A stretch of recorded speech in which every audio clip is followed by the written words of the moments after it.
Halo Tribuners, berikut rangkuman berita terpopuler di Jambi hari ini. Berita pertama, warga desa Sidomukti Kecamatan Dendang Tanjabtim dihebohkan dengan kemunculan 2 ekor buaya berukuran besar berada dekat dengan jembatan perlintasan. Beredar luas video berdurasi lebih kurang 30 detik memperlihatkan 2 ekor hewan predator air jenis buaya, di mana kedua hewan buas tersebut terlihat tengah saling serang. Akibat kejadian tersebut yang juga sangat dekat dengan jembatan penghubung di Kecamatan Dendang, menyedot perhatian warga yang tengah melintas di sekitar lokasi. Dari keterangan video yang beredar tersebut yang direkam oleh seorang ibu-ibu tersebut, terlihat takjub dengan ukuran super besar buaya tersebut. Sementara itu, Saiful Arif, warga sekitar, menuturkan kejadian tersebut terjadi pada Selasa 15 Februari 2022 sekitar pukul 10.30. Untuk diketahui, di kawasan Sidomukti Kecamatan Dendang sendiri memang masih masuk kawasan habitat buaya muara, karena sungai tersebut masih terhubung dengan Sungai Teluk Dawan di Kecamatan Dendang.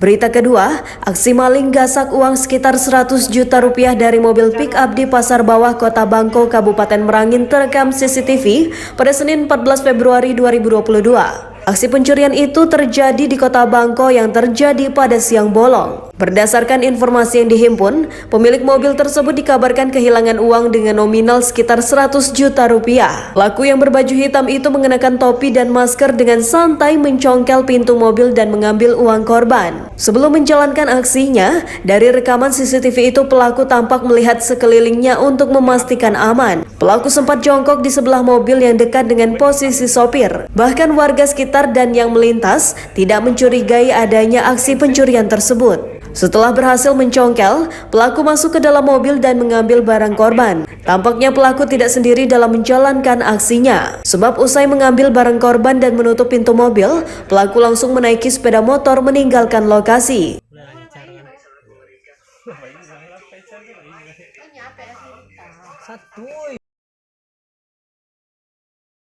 Berita ketiga, peristiwa angin puting beliung di Kabupaten Bungo mengakibatkan 9 rumah warga hancur dan 9 tiang PLN juga patah. Musibah ini terjadi di Dusun Babeko, Kecamatan Batindua, Babeko, Kabupaten Bungo pada Senin 14 Februari 2022 sekitar pukul 3 waktu Indonesia Barat dini hari. Salah satu korban amukan angin puting beliung, Sadirun, mengatakan bahwa atap bengkel dan rumahnya terbang di bawah angin puting beliung. Dikatakan Sadirun, angin puting beliung membawa atap rumahnya sekitar 50 meter. Lanjutnya, bukan hanya atap rumah yang menjadi korban amukan angin puting beliung, akan tetapi 9 tiang PLN juga mengalami patah. Pantauan di lapangan terlihat petugas PLN sedang memperbaiki tiang yang patah dan anggota Polsek juga mengatur jalan lalu lintas di depan Polsek Batindua, Babeko. Terlihat juga ada satu unit mobil truk lohan berwarna hijau yang terparkir dan menjadi korban amukan angin puting beliung.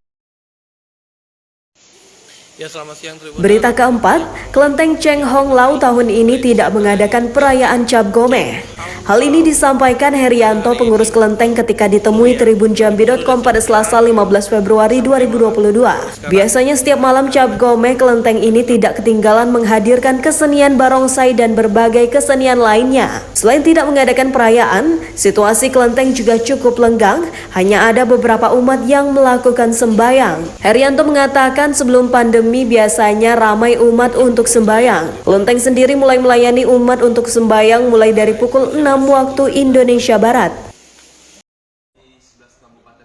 Berita kelima, BPS Provinsi Jambi mengumumkan bahwa Jambi masuk provinsi terbahagia se-Sumatera beberapa waktu lalu. Agus Sudibyo, Kepala BPS Provinsi Jambi, mengatakan bahwa sampel yang diambil hanya bisa menyimpulkan sampai tingkat provinsi, bukan tingkat kabupaten kota. Artinya kalau tingkat provinsi itu mewakili 11 kabupaten kota yang ada di Provinsi Jambi. Indeks kebahagiaan diukur berdasarkan 3 aspek, yaitu kepuasan hidup, dimensi perasaan, serta dimensi makna hidup. Kepuasan hidup dari sisi personal dan dari sisi sosial. Masing-masing aspek tersebut diberi skor yang kemudian mendapatkan nilai indeks kebahagiaan diukur dalam bentuk angka. Detail sampel ini didapatkan melalui survei kuesioner tingkat kebahagiaan yang ditetapkan secara nasional. Kemudian setiap akhir pertanyaan juga ada pertanyaan lain menyertai tentang seberapa puasnya responden terhadap variabel yang ditanyakan. Setiap rumah tangga berpeluang menjadi responden dengan kaidah sampling tertentu berkaitan dengan metodologi statistik. Metode ini sudah berstandar bagi BPS seluruh Indonesia. Demikian berita populer hari ini. Simak terus update berita terkini di YouTube dan Facebook Tribun Jambi.